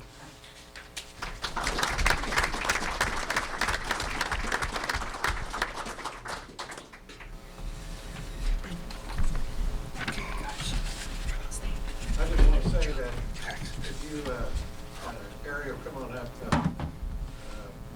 Ariel is one of the current Missoula Smokejumpers, and I just thought Boyd Burtch was pulling my leg when he said he had a smokejumper by the name of Ariel Starr. That he wanted to help us do this, but that's really your name, right? Yes, my name is Ariel Starr, and yes, that is my real name, and no, my parents weren't Hicks. I rookied in 2012. Get on the mic so we can hear. Okay. I don't know, can you guys hear me now? Is that good? Okay. I rookied in 2012 out of Redding, California, and due to a really, really bad case of poison oak, they gave me the boot, and I ended up here in Missoula. But I am really fortunate and privileged to be here in Missoula because my family lives in the Bitterroot Valley. They migrated from Alaska, where we're originally from. So, and I just want to give a shout out, thanks for all you guys here and all the audience here. It's an honor and privilege for me to be here to give a presentation, so thank you very much. So what I'm going to talk about today is the female history and jumping. So changing the status quo is the presentation title, and the biggest thanks that we have to give to that is Deanne Schulman, but I'll get into that in a little bit. This picture right here is a current Missoula smoke jumper. Her name is Erin Kate Springer. She is, this is her just finishing a 100-mile race on foot. So if that gives you an idea of kind of the tenacity and the level of fitness that we kind of just fall into and what we like to do as female smoke jumpers, this is it. So this is her in her spare time. She's a great lady, and I asked her to write an autobiography about her experience in jumping, because this slideshow is actually one that I give to 8th grade girls in Corvallis every year for females in male-dominated jobs. And I asked Erin to write a biography, and this is a piece I got from it. Next slide. She says, I must say one last thing. The reason gender is not an issue is because of the woman who forged a place for us in wildland fire back in the 1970s and 1980s. They were the pioneers that broke down gender barriers with tenacity and fortitude. Our generation and yours owes it to them to never give up or use being a girl as an excuse for not trying to reach your goals and dreams. So the thanks that we have for that is Deanne Schulman. Next slide. This is Deanne Schulman. She rookied originally in 1979. She was strong enough, she was fit enough, and she was smart enough to get through all the rigorous tests of a jumper back in these guys' time. And unfortunately, though, she couldn't jump that year because of you guys probably remember the height and weight requirement was a lot different back than it is now. So we'll move to the next slide. So back in these guys' salty days, you had to be anywhere between 5'5" and 6'3", and you had to weigh between 130 and 190 pounds. Deanne Schulman didn't cut that. That's why she didn't get to jump. But she filed a complaint with Equal Employment Opportunity, and it wasn't EEO that changed the rules. I think it came later. It wasn't her filing a complaint with EEO that got her into jumping. It actually happened a couple years later, but she was a single case. And so in 1981, she became the very first female to rookie out of McCall, Idaho, and also the very first female in the United States to rookie as a female. And so 1981, Deanne Schulman paved the way for the rest of us. So I owe a lot of thanks to her. And then nowadays, the height requirement and the weight requirement is 120 pounds to 200 pounds, and that's dry weight, and 5 foot to 6'5". So back in the day, I would have had a problem with the height, but not the weight. I'm good there. I'm back in 155. All right, next slide. Kim Maynard, I love her. She was the very first female to rookie out of Missoula. And she's the very first female to be a squad leader in the jump program in the United States. She is quite a hoot. There's an article published on her, and it was called Wild Nights in Tequila. It was kind of her experience on the fire line being a female. But she rookied in 1982.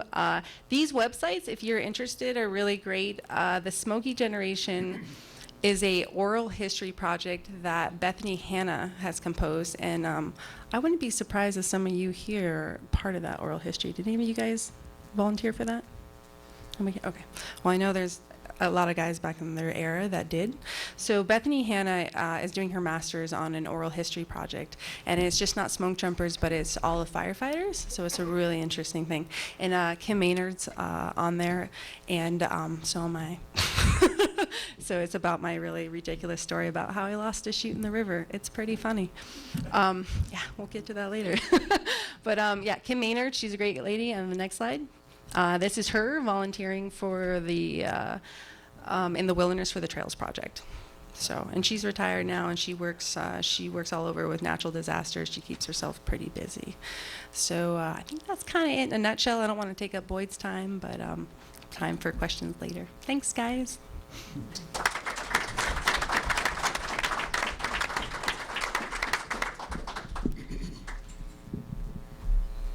Hi, I'm Boyd Burtch. I'm currently the loadmaster foreman at the Missoula base here.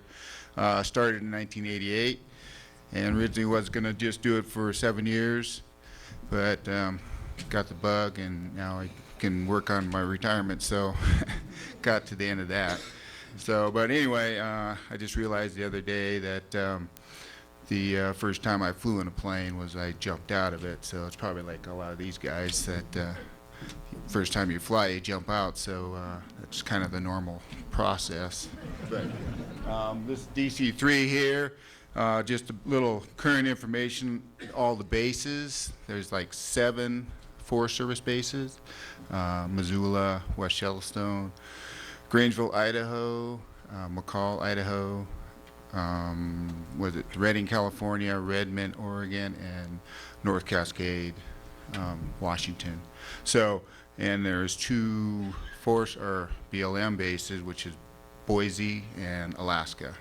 And so we all, out of the 300 smoke jumpers that are in the system, we rotate around to where the most activity is during the summertime.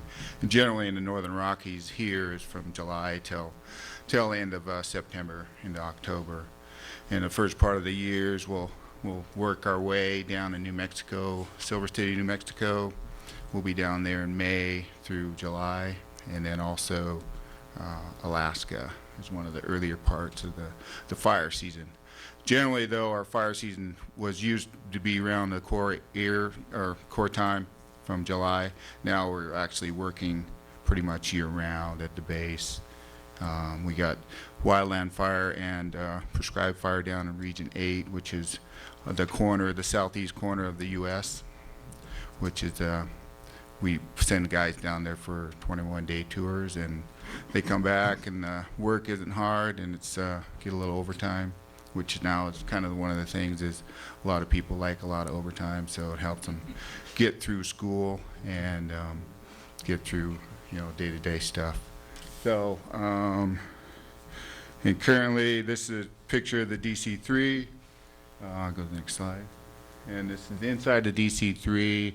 DC-3 holds like 16 smoke jumpers for operationally during the fire season. Then we have other planes. The other planes we jump out of are the Otter, the Twin Otter, and you'll probably have seen those flying around, and the Sherpas. It's more of like a boxy plane. And the Doorknob, which is a much faster plane, but it's they all hold 8 jumpers. And the last one is the Casa, which holds 8 jumpers, and it's a boxy plane also. So canopy-wise, you want to go to the next slide? All right. Generally, where we do make our bread and butter actually is the smaller fires. So a plane load of jumpers would jump this fire, or at the minimum two jumpers to 8, depending on the size of the fire. But the idea is to jump it sooner when it's a smaller fire, big as this room, big as this table. Then we can put them out and get to them quickly and put them out so they're small and don't become, next slide, stuff like this, where we have the, generally fires like this, you're going to end up with a lot more folks live on the edge of town. Urban interface is one of our big things that we have nowadays is folks, these big fires like this threaten homes. And so it's just one of those things. If you get them small, you don't have this issue. And most of the time during the summer, probably 5% of the fires are this big, and you hear about them all the time. But most of the fires that we jump, like last year we jumped, what, 30 fires last year? And probably only heard about maybe 3 or 4 of those fires. So most of the fires you don't hear about them because they're so small and taken care of quickly. All right, go to the next. All right, this is a little clip of some square jumpers jumping out of the DC-3 on a practice jump. So they'll sit down and they'll just plop right out of the plane. This is a 3-person stick. 3 jumpers will go at a time. And generally, I just realized also most of our planes have cameras on them, so probably new guys, new jumpers now, through their entire career, they'll probably have a picture for every exit they do, every landing they do. Go ahead and go to the next one. So this is the landing of a DC or a square canopy. And all these practice jumps we do are local. These are Missoula practice jumps, and actually, just so you know, that for the next month and a half, we're going to have a lot of practice jumps out at the airport. So this is a ram air canopy, which is this canopy back here. And generally, they have a forward speed of 20 miles an hour, but you can slow them down to so that you just slide right onto the ground. And this, the next little clip is two round jumpers out by the airport.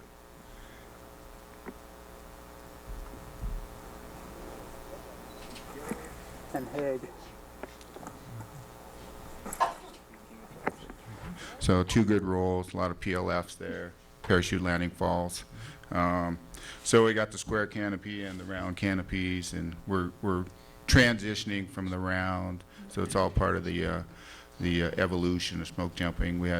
You saw the Eagle chute earlier, and then the FS-14 through the the chutes. Different years, every 10 years we change a chute, and so now we're onto the square, which has a higher forward speed, and you end up actually jumping out. You can jump more folks at a time, which is nice. And we get a private company will make the chutes, but we do all the repairs, we do all the rigging, all the packing, and so that's pretty much. So that's pretty much it. So I think there's another picture. No. And we have one more thing. Lowe's wants to come up again. Stand by. Yeah, I'm going to start over. What I want to announce is the amount of time one person and his wife put into this project. Excuse me. You get a phone call. You recognize the voice. It says, "This is Barry," and you wonder, what did I just volunteer for? But you'll find out 30 seconds later. Oh, no, he says that's enough, but it's important that all the work that he put in, and I think it should. Okay. One other quick thing. When they have the young lady smoke jumper, I was a chief foreman in 1980. More stories. It's a short. And this is what I was on a fire, and then the next thing when I came back in, I was called into the Aviation Fire Management Office. I was called in an office of personnel and one of the assistant foresters, because somebody said we didn't make smoke jumper suits small enough for women, and they didn't like that. Okay, we do have time for questions, and Dennis has a mic that he would pass around to anybody that wants to ask a question.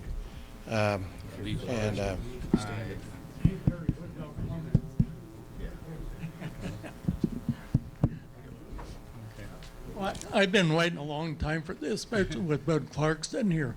My name is Jim Labby. I was born and raised here in the Bonner area. Went to work for the Forest Service as a ground pounder up at Seeley Lake in 1957. Went into fire dispatching at Bonita in 1962.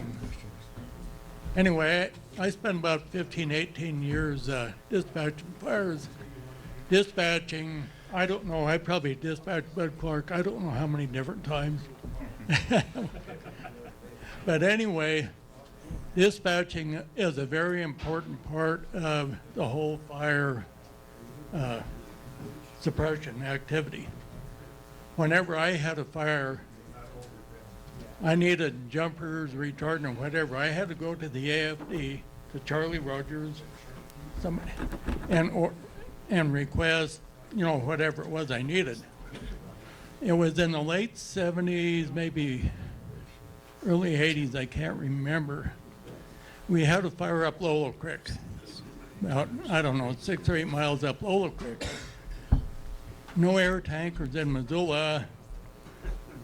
They had Tanker 10 in West Yellowstone, which was a B-17. So we ordered Air Tanker 10 out of West Yellowstone, loaded, came and dropped on the fire up Lowell Creek. In the meantime, we had a fire just this side of Superior, and I had ordered a Doug loaded jumper, 16 jumpers for that fire. It was too windy. They couldn't jump. Tanker 10 then reloaded in Missoula, went out to drop on that fire at Superior, and for whatever reason, he was flying up canyon. Anyway, the tanker crashed. Of course, started another fire, killed both pilots. Well, the Doug is still circling around up there with 16 jumpers on board. And Charlie Rogers called me on the phone and said, "Hey, Labby, did you hear what I just heard?" I said, "Yeah." And by the time we were done with our discussion there, those 16 jumpers were on the ground, wind or no wind. They jumped. And anyway, that's you know, the positive side of the smoke jumpers. I don't know how many fires that I put jumpers on, whatever, but you know, that was just a positive thing, you know, for the jumpers. That So the key is dispatching was a key part of the program, and there's another one sitting right over there too, Jim. So yeah. All right, thanks, Jim. I'm Stan Cohen. I guess I know most of the people here. I'm the executive director of the Museum of Mountain Flying out at the airport. I'm sure most of you have been there. Just to let you know that sometime in June, the Travel Channel on the, I don't know if that's the History Channel or what, we're going to be on national TV. They spent, an outfit out of New York in September spent a couple days with us talking about the Man Gulch airplane and interviewed me for an hour about Man Gulch, which I had to really study up on. So we'll be open Memorial Day weekend clear through the summer. And I'd say I would have jumped, I spent 6 summers with the Forest Service from Alaska, Oregon, and Montana, and I would have jumped out of an airplane, but I get a nosebleed sitting in a barber chair, so. Thanks, Dan. We hadn't gotten to a question yet, have we, Dennis?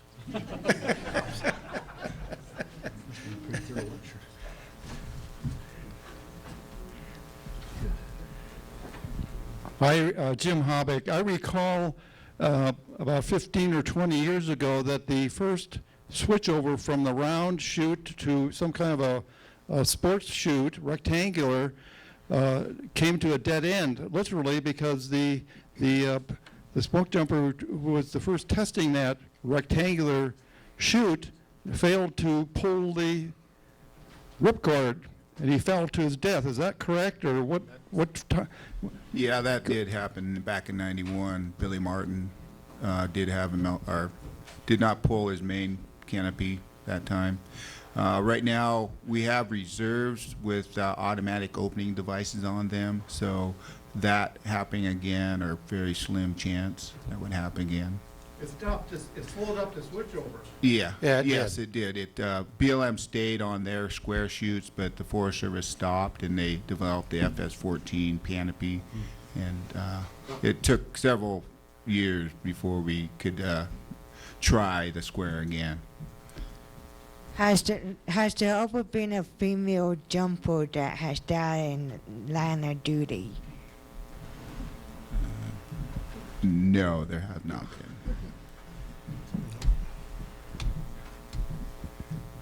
Other questions? I don't need the microphone. I think I can shout. Thank you, Dennis.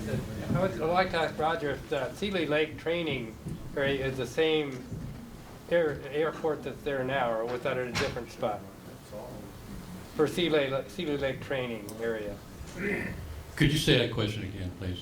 Was the training area at Seeley Lake and formerly used for training of smoke jumpers? Is that the Give him the mic. The Seeley Lake. Yeah. The Seeley Lake training occurred just in the first few years of smoke jumping, and then it transitioned more over to the 9 Mile area, and eventually in '54 the parachute jumps that Boyd was showing were right across the airport from the area fire depot, the jumper base there. Oh, okay. So that's not at the same location as the current Seeley Lake Airport, then. Well, I think the airport's the same place as Okay. it was back then. Yeah. Yeah, that was my question. Okay, I'm sorry. Sorry.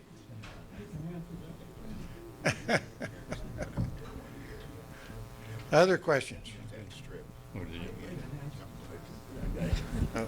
Okay, no, it's not where the airport is now. It was on the north end of Seeley Lake, on the west side. There was an airstrip in there, and that was the airstrip that the Forest Service used way before the new airport. Yeah, it's off Boy Scout Road. Yep. I stand corrected.